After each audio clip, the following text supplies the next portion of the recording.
causes of death in Kenya. Majority of those women affected by the disease are mothers, career women, employees, or small business owners. So the impact is felt on their families, the wider community, and on Kenya's economy. As we mark Breast Cancer Awareness Month, here is a story of a survivor who is now championing for her initiative to give women an identity that has been robbed by cancer. Most people think that breast cancer, everyone will experience symptoms. Funny enough, I didn't experience any symptoms. She was out with her friends back in 2011, a get-together in the streets of Nairobi, not knowing that as she went on living her life, she would later be diagnosed with a disease that will change the course of her life. Eunice says she walked in to have a test not because she was worried she could be carrying a disease with her, but because it wouldn't hurt to take a test. As far as she was concerned, there was no indicator that she was sick, let alone with breast cancer. I had gone for a breast cancer awareness. It was being held by one of the major hospitals. I can't remember which one. But I went with a group of my friends. We were literally just after campus where you meet up and do stuff like that. So it was during that particular month, and everyone, when we were talking, they're like, "Oh, I've never had a screening. I've never had a screening." So I'm like, "Oh," because they were passing flyers, I think so, in the streets of Nairobi. That one I can remember, close to Jivanji Gardens. So we decided, oh, because we have the flyer, let's not walk towards this screening center and have a screening done. It was a walk-in that would later give a diagnosis that needed more tests to ascertain what was wrong. What do you mean I need to see a doctor? Okay, they were like, oh, we discovered something in your breast, but it is not like what we normally look out for when we determine that a breast has a mass. Yours is more like jelly-like, moving around. It's not stationary and it's not hard. We would like our doctor to look at it deeper. She, however, did not act on it immediately. Weeks passed and she found herself on the corridors of a health facility, leading to now a professional opinion. I believe either was visiting someone in hospital or doing something within the hospital compound that I decided, oh, I had this prescription that was meant to be, or I had a consult that I had to go in for. So I took it and went there, and the doctor there was like, oh, I'll need to do a scan. I was like, I don't have money for a scan. So it started with a lot of tests, which finally concluded that I had breast cancer. So, and that also included removing of the whole cyst, as they were seeing in the scans, from my breast during a day surgery, and it going for biopsy and then coming back having the results, and lo and behold, you're being told you have breast cancer from a simple walk-in. The reality of a disease that most times has been termed as the end was dawning on her. Seeking treatment needed to be done immediately. The immediate reaction that I had, when are we starting treatment?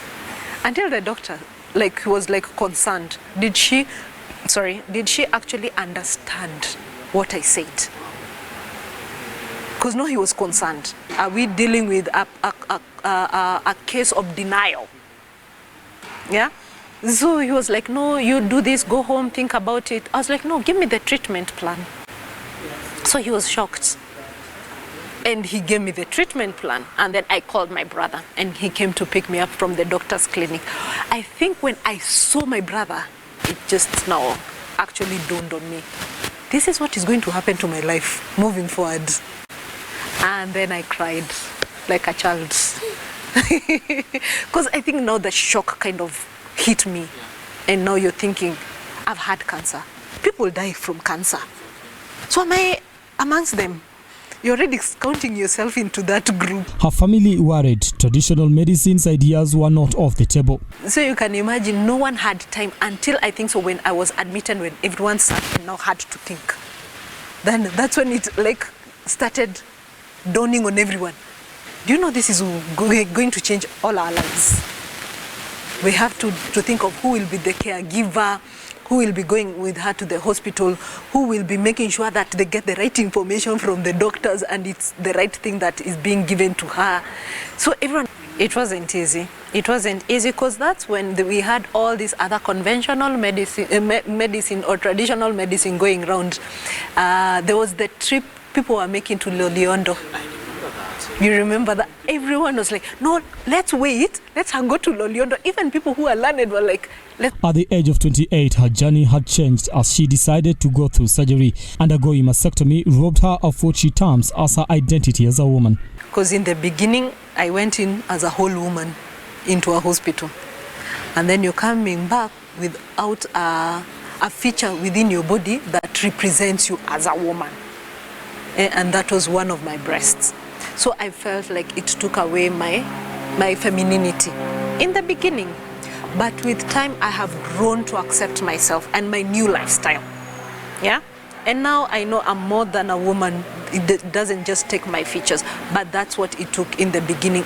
Recovery for Eunice was tedious, as expected for any patient with a life-threatening disease. Her fears did come to life whenever she was left alone.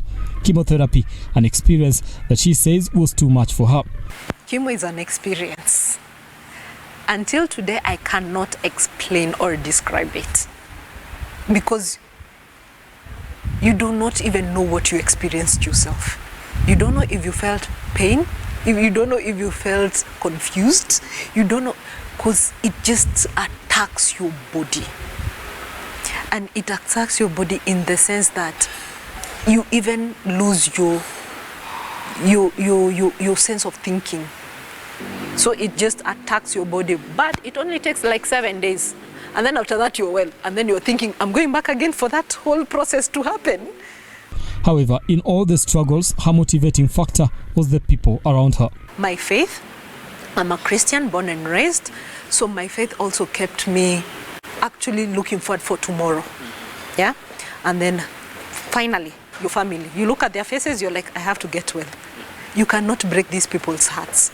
So it also drives you. You don't notice it in the beginning, but it... As the sun sets in the city, Eunice is on a mission to light up the world of those who are unfortunate to walk in her shoes, using breast prosthetics to give women what cancer burden has robbed them. Artificial breast or breast prosthesis are used to bring just balance to the chest area, just also to prevent secondary conditions. Because when someone slouches, even when you sit on your laptop for too long, you'll notice you start experiencing pains. So you can imagine the effect that is happening on the upper back. So they need that balance. Hide, number one, and also slouching can be caused by the weight of the remaining breasts. If both breasts were removed, fine. But if just one was removed and the other one, you'll find that the body kind of gravitates towards that side of the body or the other side of the body that was left with. So you'll find the body just shifts. And then that causes a lot of secondary issue. In 2022, the Ministry of Health said breast cancer ranks second in all deaths caused by cancer. Breast cancer accounts for 3,107 deaths, making it the second leading cause of all cancer deaths in the country. 7 women die every day in Kenya as a result of breast cancer. Brian Amuai, Look Up TV, Nairobi. All right.